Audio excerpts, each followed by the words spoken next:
Ya, oke, teman-teman. Oke, kita sedikit membahas ya. Jadi saya tidak memberikan analisis saja, analisis tentang deret ya, tentang deret dan kekonvergenan deret atau kebarisan gitu ya. Jadi teman-teman di sini itu hanya cukup memberikan eh, apa ya, teori aja lah gitu ya, teori-teori yang mungkin teman-teman pernah pernah belajar juga waktu di SMP maupun SMA gitu. Nah, jadi saya tidak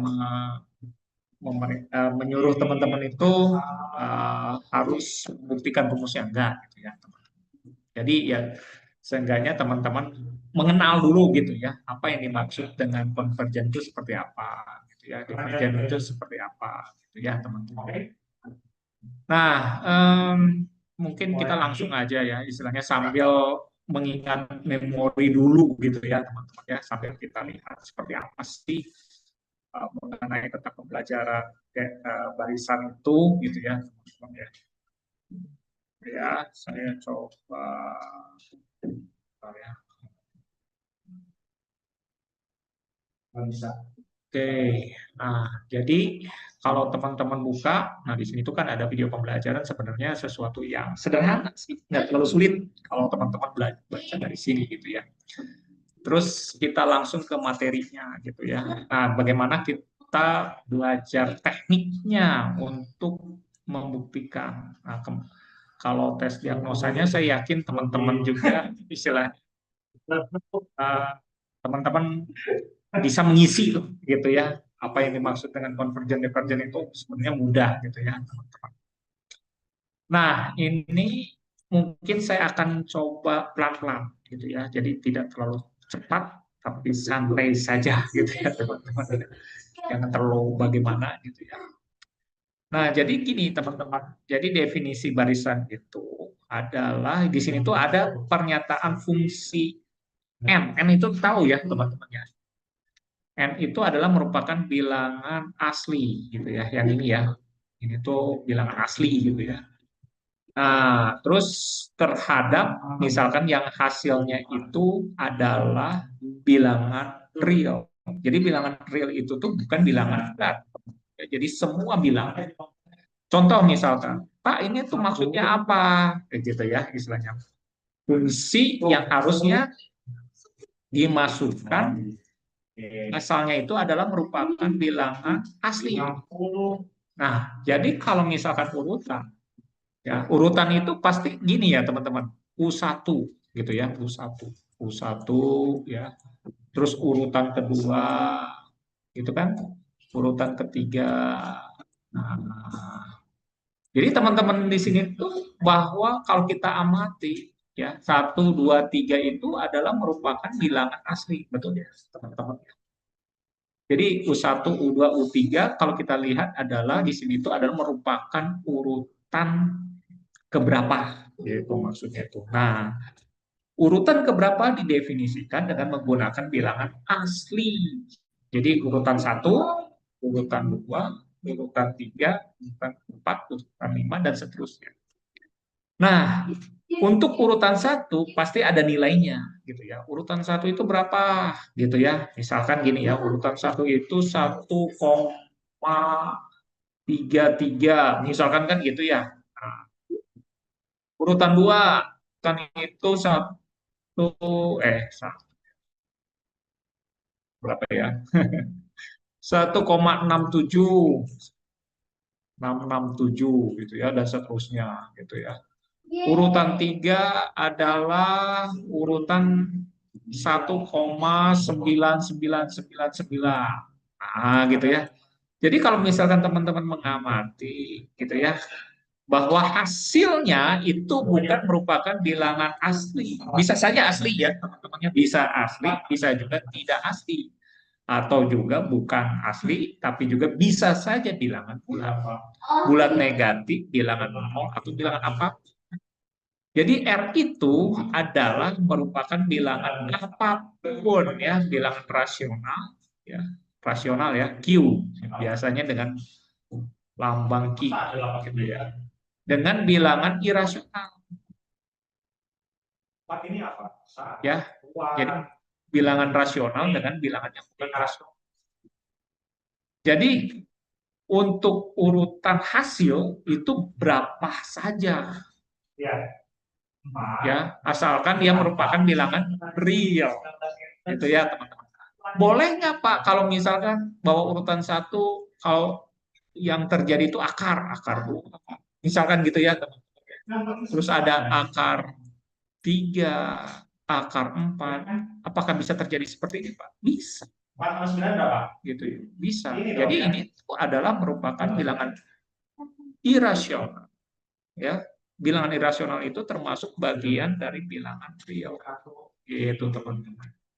Jadi ya untuk membahas mengenai tentang barisan, jadi untuk menyampaikan bahasanya gitu ya, bahasanya ini teman, adalah urutan dalam fungsi bilangan asli ya yang dipetakan hasilnya kepada bilangan gitu. Contohnya apa? Contohnya yang teman-teman yang lihat di gambar. Gitu ya. Dari situ dulu lah, gitu ya. Jangan dulu cepat-cepat. Gimana? Paham ya? Saya hapus lagi ya. Hapus. Jadi kalau satu Oke. Nah, terus Pak, arti gambar yang di sini apa? Gitu ya, yang ini. Ini ya. Terus, oh, saya ini ya, sorry, saya klik ya. Yang ini nih. Ini apa maksudnya, Pak? Atau cukup AM ya. Jadi ini tuh M itu adalah merupakan bilangan asli, teman-teman. Nah, jadi barisan itu dimulai dari urutan pertama. Ya, saya jelasin dulu ya. Jadi urutan pertama sampai urutan yang tak hingga. Berarti sangat banyak barisan gitu ya. Atau cukup saja teman-teman menuliskan AM saja dalam kurung. Artinya itu adalah urutan himpunan urutan AM gitu ya. Nah, dari sini ya, teman-teman.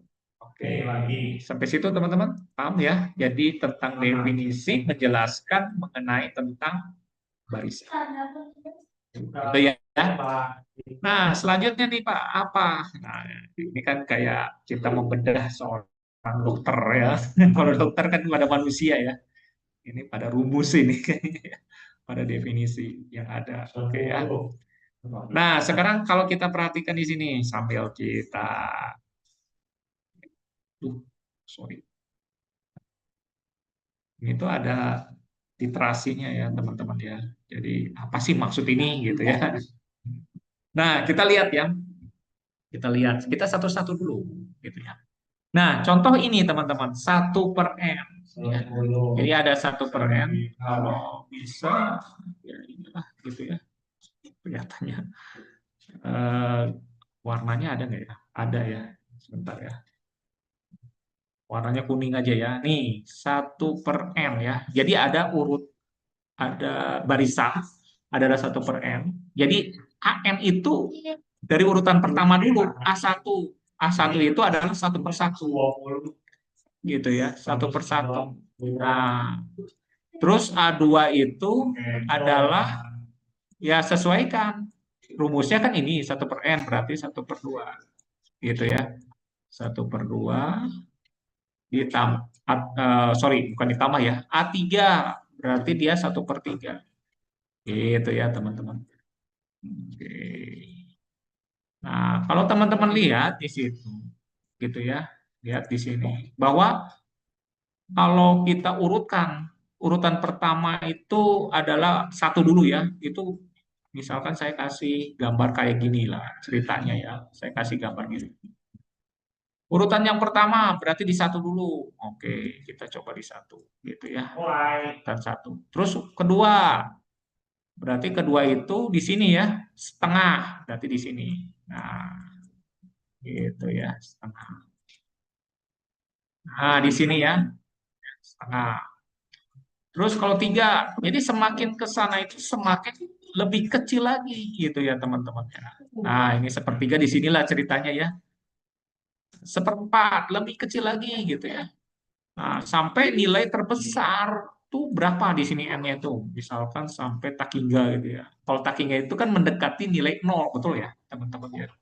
Jadi bukan artinya tuh pas nol, enggak. Tapi dikatakan dia adalah mendekati nilai nol. Jadi kalau misalkan kita kasih gambarnya, gitu ya, kita kasih gambar. Jadi kalau dari ujung ke sini ya, nah gitu ya, terus gitu ya.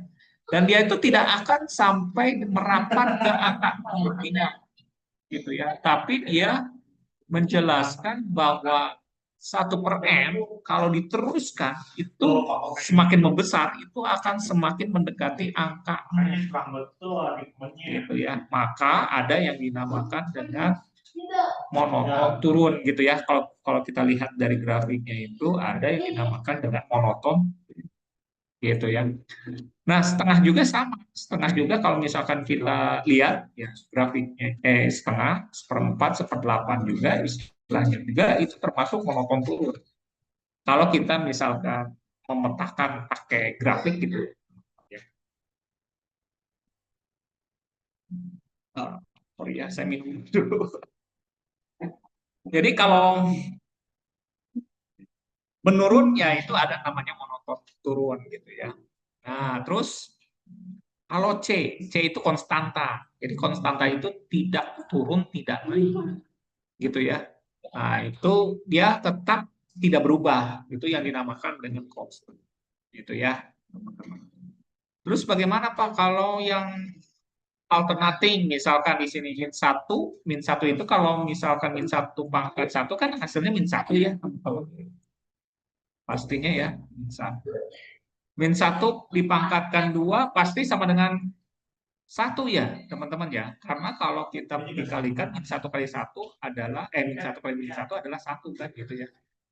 Nah, sehingga kalau kita lihat bahwa ininya harusnya dikurangi dulu. min satu satu min satu satu satu dan seterusnya itu tidak bisa diprediksi. Kalau diteruskan itu antara min satu dan satu. Jadi tidak bisa dipilih gitu ya, istilahnya pilih yang paling min satu hasilnya atau satu gitu ya. Nggak bisa, teman-teman ya. Nah, kalau yang seperti 1/n kan kita sudah tahu nih polanya itu pasti akan mendekati angka 0, gitu ya. Setengah juga karena dia semakin kecil itu akan diyakinkan bahwa dia itu adalah akan mendekati angka 0. Ini yang sudah dipastikan, gitu ya. Ini juga udah dipastikan, ini pasti harganya itu nilai C, gitu ya. Nah, kalau misalkan nilai-nilai yang sudah bisa dipastikan, itu yang dinamakan dengan konvergen. Gitu ya. Jadi konvergen. Kalau teman-teman melihat bahwa nilai tersebut itu akan mendekati nilai yang sudah dipastikan, itu dinamakan dengan konvergen. Gitu ya. Nah, kalau yang alternating ini tidak bisa dikatakan konvergen. Nah, kalau dia tidak bisa ditentukan hasil nilainya bukan konvergen, maka dia itu adalah merupakan divergen. Itu ya, karena tidak bisa ditentukan hasil nilainya. Itu ya. Ah, itu aja ya. Oke, saya hapus. Saya klik dulu, saya hapus lagi ya.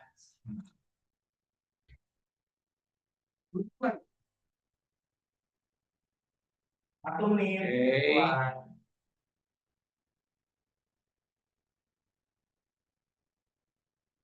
Saya hapus ya. Jadi udah tahu teman-teman di sini bahwa hasil tersebut itu adalah merupakan nilai divergen ketika dia tidak mendekati nilai yang sudah dipastikan, gitu ya. Kalau kalau tidak bisa dipastikan, udah divergen aja, gitu ya teman-teman. Jadi nggak usah dipaksakan, gitu ya.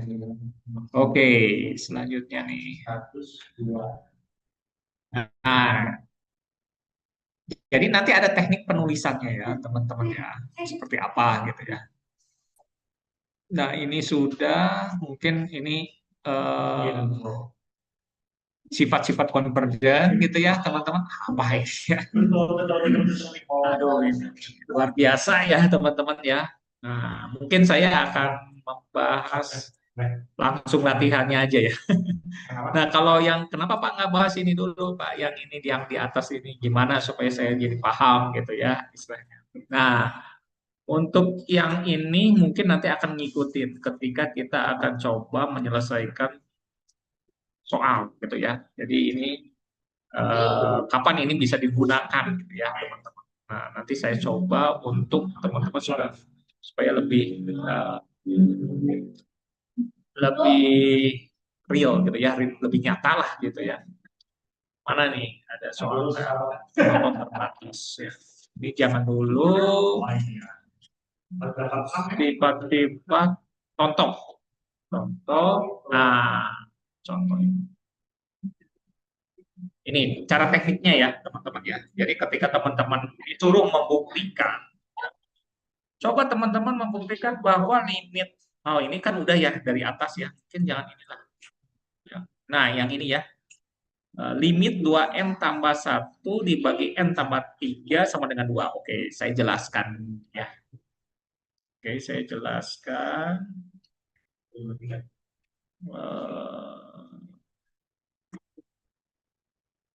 Tadi itu saya sudah. Oke ya, di sini ya. Nah, ini tadi apa? 2n ya. Oh, ini saya klik. Oke, ya.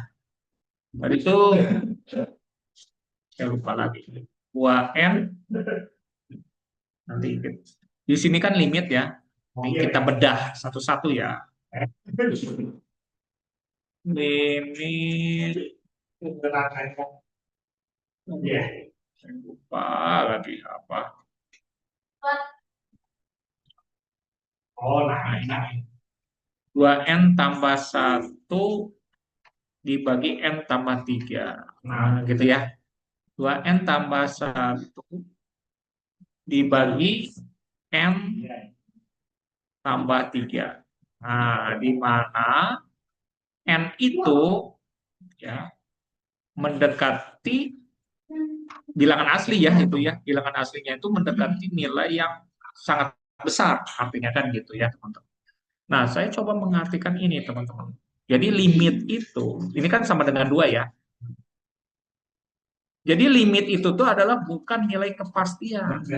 Ini yang teman-teman harus sadari. Walaupun di sini tuh di belakang itu adalah sama dengan 2, gitu ya. Jadi kalau misalkan diartikan ke dalam bahasa matematiknya itu artinya apa? Jadi artinya itu adalah ada fungsi 2n tambah 1 bagi n plus 3.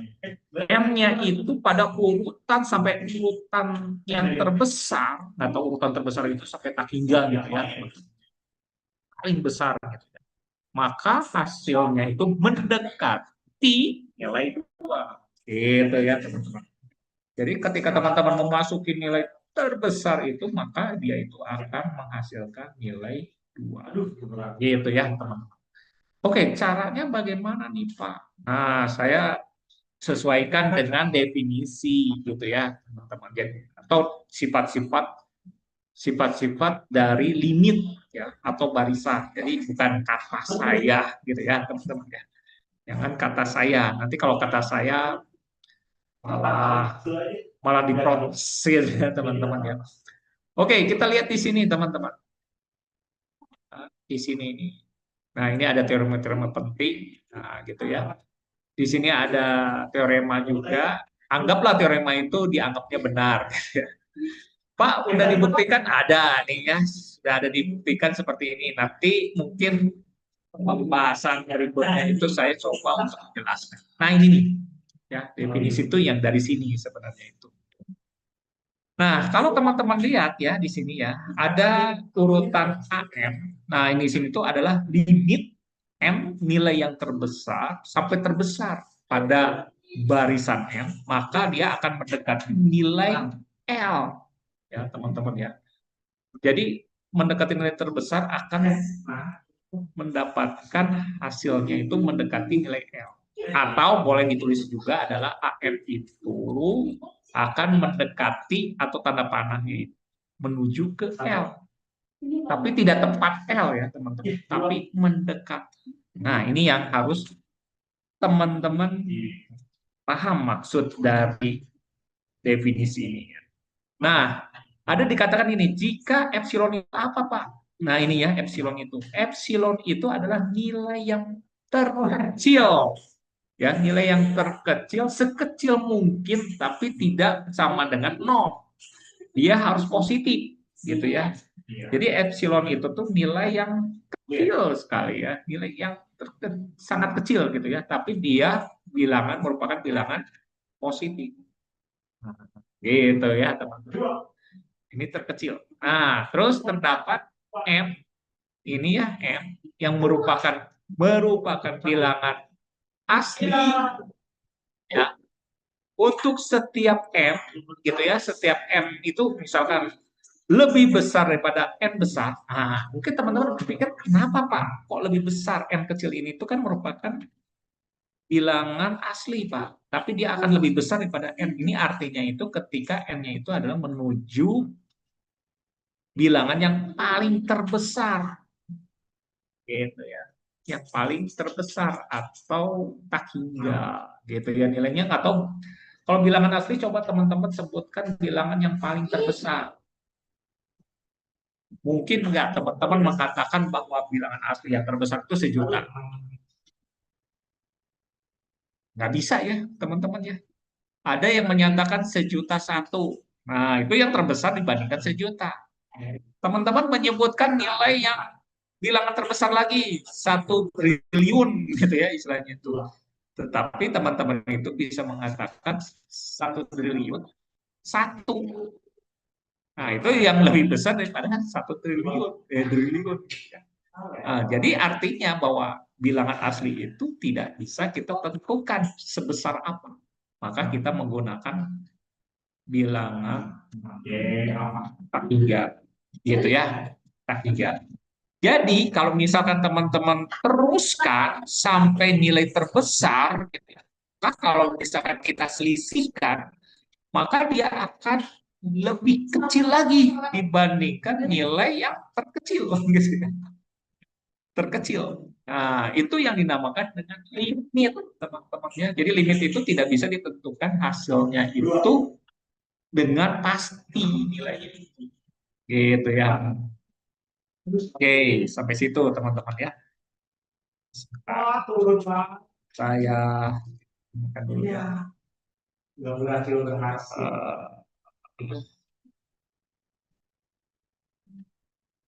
Dokumentasi dulu ya. Kasih dulu. Bentar. Ya, ini saya diminta dokumentasi nanti sama pihak prodinya.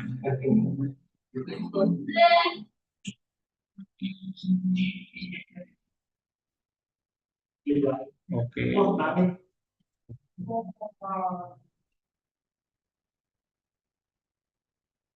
Oh,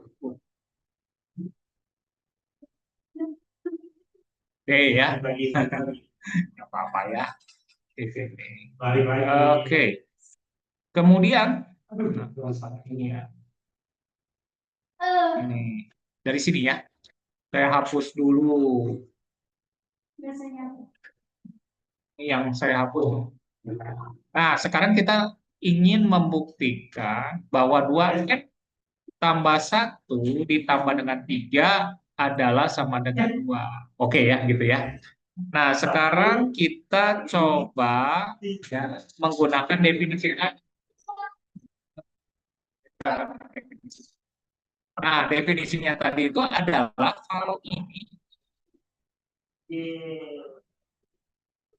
kalau yang ini, nah ini ya teman-teman ya, limit ya. Nah, ini.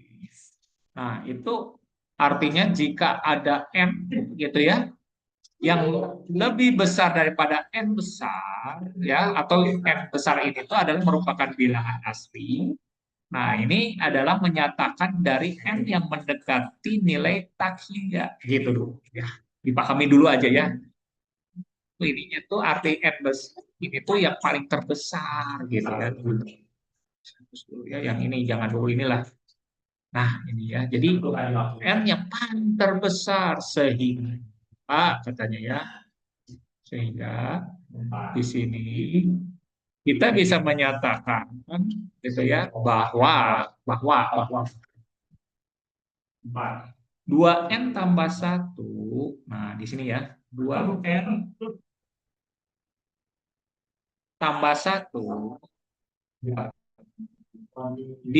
dibagi dengan N plus 3 gitu ya, plus 3 itu nantinya kalau kita pindahkan ke sini dikurang 2 kan gitu ya, ya dikurang 2. Itu kita akan coba membuktikan bahwa dia itu adalah mendekati nilai epsilon atau yang paling terkecil. Kalau ini benar, yang paling terkecil, bahwa pembuktian yang teman-teman yang diperhatikan di atas itu adalah benar. Gitu ya. Saya kasih clue lagi gitu ya, teman-teman ya di sini. Oke, berarti sudah nih Pak.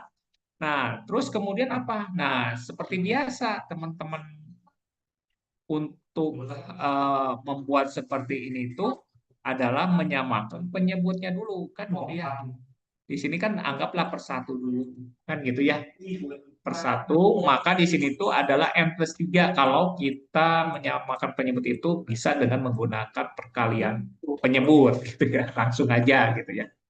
Nah, N tambah 3 dibagi N tambah 3 itu wah, udah jelas ya. 1 dikalikan dengan 2N tambah 1 berarti 2N. Ya kan? Ditambah dengan 1. Gitu ya, ditambah dengan 1. Lalu ditambah 1. Nah, sekarang yang ini 2M tambah 3 dibagi 1, M tambah 3 dikalikan dengan 2. Berarti dikurangi dengan 2 kali N, 2N ya. 2N. Nah, terus tambah 6 ya, gitu ya teman-teman ya. Saya pakai tanda mutlak. Kenapa? Karena dari definisi tadi ya. Nah, ini epsilon ya. Nah, ini yang akan kita buktikan tuh epsilon. Anggap yang tadi itu tidak ada, saya hapus ya teman, saya hapus. Kalau ini kan masih dikatakan hipotesis ya teman-teman ya, apakah ini benar kan gitu ya atau tidaknya gitu. Nah, saya hapus ya di situ ini. Oh, oke, saya ke bawah kan. Nah, itu ya. Nah, ini tidak saya tuliskan lagi karena ini yang saya akan coba buktikan. Nah, ini mungkin saya tuliskan itu adalah buktikan gitu ya. Buktikan. Tanda tanya. Ya, tanda tanya ya. Nah, tanda tanya ya. Buktikan nih, apakah benar nggak? Nah, kita turunkan di sini. Oke ya. Oke, dadah. Oke, lalu di sini tuh ada M, 2M. Ini kan dikurang ya. Kalau misalkan kita menggunakan operasi kurang kan ini akan habis ya. Ini juga akan habis ya nantinya ya. Jadi 1 dikurang min 6. Jadi min 5 gitu ya. 5. Nah, gitu ya. Min 5. Di sininya itu adalah M tambah 3. Nah, gitu dulu. Gitu ya, teman-teman ya. Nah, min 5 kalau misalkan bilangan mutlak, ya jelas itu akan menghasilkan sama saja dengan 5. Betul ya? 5 positif kan? N tambah 3. Dari mana, Pak? Dari definisinya bilangan mutlak. Nah, ini kan definisi ya. Definisi bilangan mutlak. Hari ini 2 jam jadinya terusin lagi gara-gara kemarin kayak gitu. Mutlak. Ya waktu hari itu kamu ngecek aku ya. Terus yang balas Ya. balas. Waktu itu kamu ngecek. Nah, ini bilangan mutlak ya. Saya lagi pergi. Nah, jadi 5N tambah 3 gitu ya teman-teman. Nah, kemudian ada lagi bahwa 5 bagi N tambah 3 itu ada yang lebih kecil lagi dibandingkan dengan 5 per N. Gitu ya teman-teman. 5 per N. Gitu ya. Nah, sekarang kalau seperti ini anggap aja gitu ya. Oh ini udah kelihatan dia itu adalah 5 bagi N kan gitu ya. Nah, jadi 5 per N itu saya di sini, jadi teman-teman itu mendefinisikan lagi bahwa ambillah gitu ya, ambil di sini. Ambil, nah, gitu ya. Nah, ini hati-hati juga nih. Ambil bahwa 5 per N, sorry ya, sorry. Saya hapus dulu ya. Gak enak nih Pak, gitu ya. Nah, Di depan libur lagi. jadi N itu kita ambil lah gitu ya, kita ambil adalah nilai lebih, sorry, saya hapus dulu ya, saya hapus dulu. Jadi ini tuh harus pakai feeling nih teman-teman ya, feelingnya tuh harus tepat gitu ya teman-teman. Jadi di sini tuh lebih besar dibandingkan dengan 5 dibagi dengan epsilon. Kenapa Pak? Karena ini akan membuktikan yang di atas ya di sini nanti akan menghasilkan nilai itu yang pertama gitu ya yang pertama. Yang kedua bahwa ini tuh sebenarnya dijamin dari Archimedia. Jadi Archimedian itu nanti saya bahas dulu ini dulu ya. Archimedian. Jadi Archimedian itu bentuknya teorema sih sebenarnya. Ya. Anggap Archimedian itu sudah dianggapnya benar gitu ya. Archimedian. Ini teoremanya Archimedian. Jadi Archimedian itu menyatakan begini teman-teman. Ada bilangan asli itu lebih besar dibandingkan dengan ada bilangan real gitu ya. Misalkan saya katakan di sini itu X adalah merupakan bilangan real. Misalkan. Nah, berarti di sini tuh ada bilangan X, ada yang bilangan M itu lebih besar dibandingkan bilangan X. Nah, itu yang disebut dengan Archimedia. Ini, gitu ya. Nah, ini belum dibahas ya teman-teman ya, tapi nggak apa-apa lah. Ya. Teman-teman mengetahui tekniknya aja ya teman-teman ya. Jadi Archimedia, jadi ini bilangan asli lebih besar dibandingkan 5 dibagi dengan epsilon. Nah, epsilon ini adalah merupakan bilangan real gitu ya. 5 bagi bilangan real ya pasti real gitu ya, maka dikuatkan oleh Archimedia. Nah gitu ya caranya. Nah ini 5 per N ya tadi, ini 5 per N lebih kecil daripada 5 per N gitu ya teman-teman. Jadi di sini tuh lebih kecil si N-nya ini. Jadi kalau misalkan teman-teman lihat dari Archimedia, nah ini tuh bisa dikatakan epsilon itu lebih besar kalau kita kali silang ya. Epsilon itu lebih besar dibandingkan 5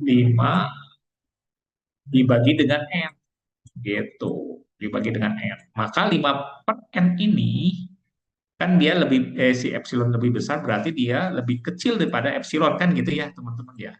Nah, epsilon. Nah, gitu ya. Sehingga bahwa rumus yang tadi di atas ini dibuktikan ini berarti sama kan gitu ya, lebih kecil dibandingkan epsilon.